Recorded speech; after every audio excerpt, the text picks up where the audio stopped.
One look at Wild Heart makes comparison to Capcom's Monster Hunter irrefutable. These comparisons are not surprising when the concept of hunting monsters has been perfected and iterated upon by Capcom, to the point where we associate the genre with one of their most iconic series. That's not to say that other developers haven't tried their luck, with titles such as Phoenix Labs' Dauntless, Shift Inc.'s God Eater, and Omega's Force own Tokiden series, which demonstrate that there's still room to experiment within a genre where it's hard to win. In the case of Wild Hearts, the level of mechanical quality present within it is so impressive to the point it can be considered one of the best in the genre, by showing that it understands its fundamentals while adding new elements that can complement very well with what already exists. What surprised me the most was realizing that Wild Hearts does all of this without becoming too complex.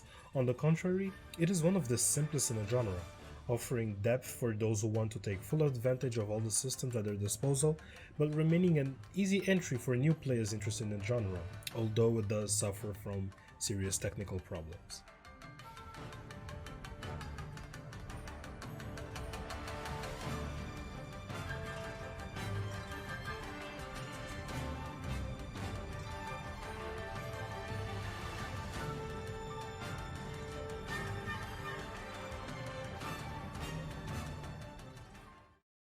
On the plus side, one of the great strengths of this game is its vibrant visual presentation, not only through the art style but in the complexity of the environments we explore, from areas with ruined temples to open grass covered fields and an islet full of maritime diversity.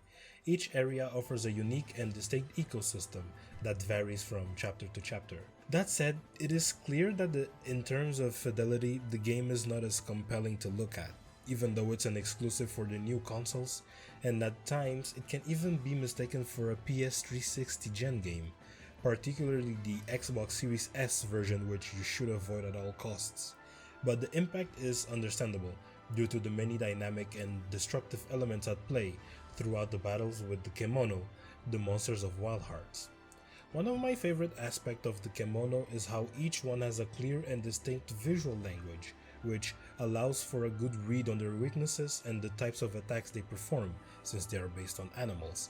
From birds that use their beaks to sting or their wings to make aerial attacks, quadrupeds that use their bodies to stomp, roll over, and use their tails, and bipeds that give their arms wings for more powerful attacks. Their appearances are also stunning in terms of scale and detail, with King Tusk, a giant pig the size of a British double-decker bus, and a lavaback, a stone gorilla covered in lava, being two of my favorites. I say this because the combat system prioritizes high risk, high reward positioning and dynamic strategies, and having a clear read on enemy attacks is always important if we are to succeed in our efforts. The combat in Wild Hearts is simply sublime, and as mentioned before, Omega Force understands the fundamentals of the genre in terms of mechanics, balance, and game feel, and applies them perfectly. But the tweaks executed here when compared to its contemporaries are so vast that it results in a more arcade-like experience than the combat offered in Monster Hunter.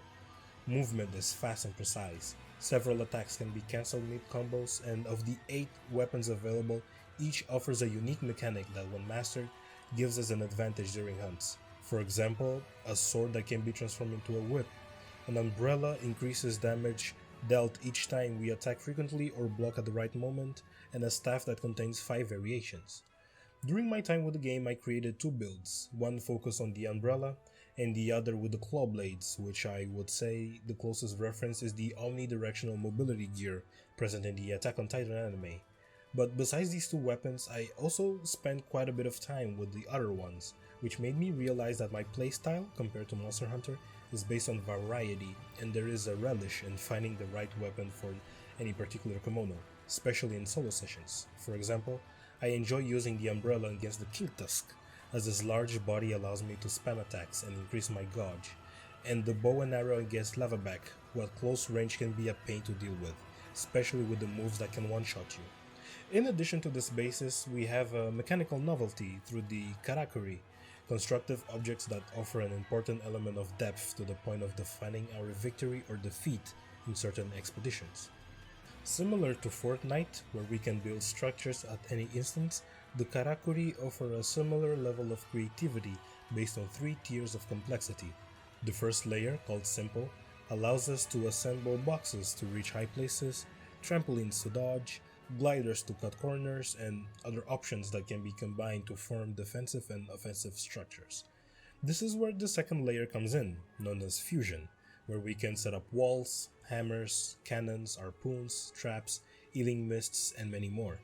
I admit that I underestimated the importance of some of these structures and had hunts where I struggled immensely just out of sheer stubbornness. For example, of the last 4 bosses in the game, I was genuinely stuck with one of them for 2 days until I varied my use of Karakuri, which gave me such an advantage I wasn't expecting, which signals that Omega Force wants us to take advantage of all the tools at our disposal.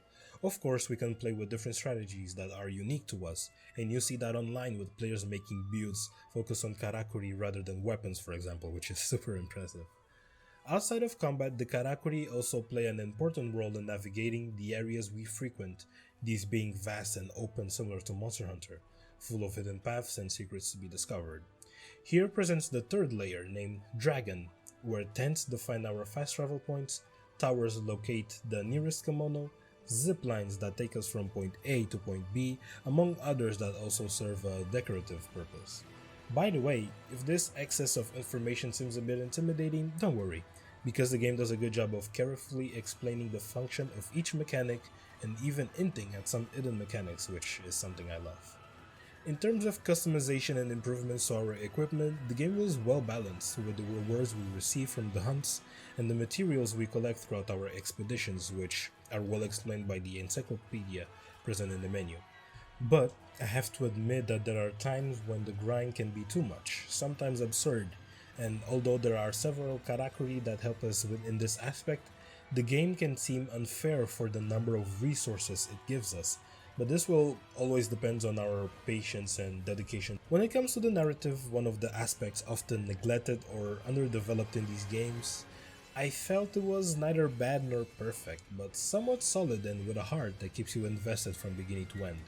Not only the narrative, but with the characters you interact with, being believable and full of personality, especially the dialogue. The music is also a splendor, in accentuating epic moments during the hunts and turning cutscenes or any quieter moment into something more exciting.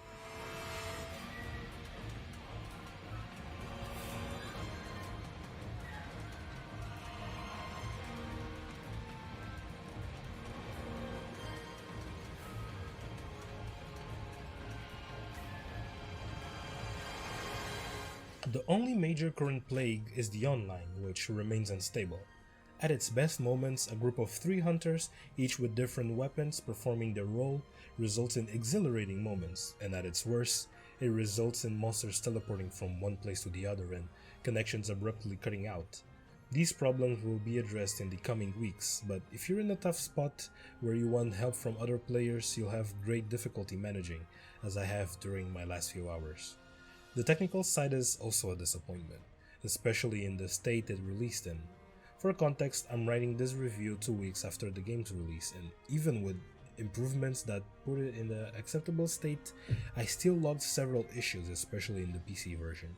Fortunately, I'm playing the PS5 version in performance mode, and although the problems are not so aggravating, they are still present, being frame rate problems due to the intensity of the action and motion blur, which smears the image instead of doing its job, which, by the way, I recommend turning it off if you want a clean and clear image. Other than that, with over 40 hours invested, the main storyline finished, and now going through the endgame, I not only see a strong foundation for what could be a new IP, but also a product capable of competing with Monster Hunter when it comes to inviting new people into this genre.